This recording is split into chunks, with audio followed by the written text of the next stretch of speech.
Volám sa Maťko a idem s Rybikou nohou na výlet do Pána Nového sveta. A sme na ceste smerom na Budapešť, letisko. Takže keď všetko bude v poriadku, tak aj odletíme. A ty čo povieš k tomu? Vôbec som nepočul, čo rozprávať. Povedz, že kam ideme, kam idete? Vôbec neviem, kam ideme, lebo ideme už 200 hodín do Budapešti, ideme 90 km rýchlosťou na spotrebu. Poštárka na bicykli nás obehovala, blikala po nás, či nám drbe. Ale hlavne, že máme nové auto.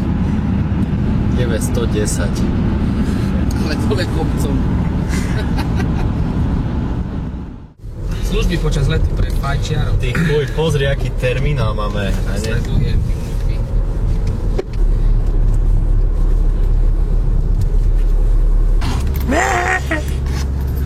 A zase s Rybikou na výlet.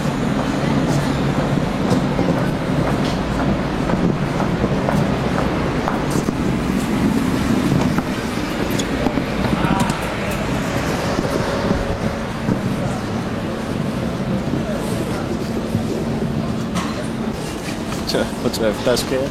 Nič iné nemám, len elektroniku a hrebeň. Čo si?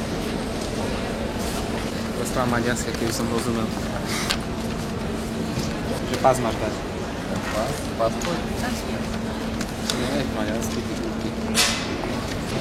Thanks. Kettő.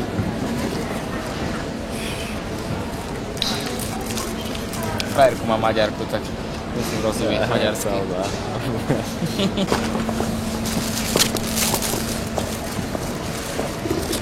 Takto sa chodí. Tabeločka, peniaze, noteboočik. A je tam chlebičky, šalamečka.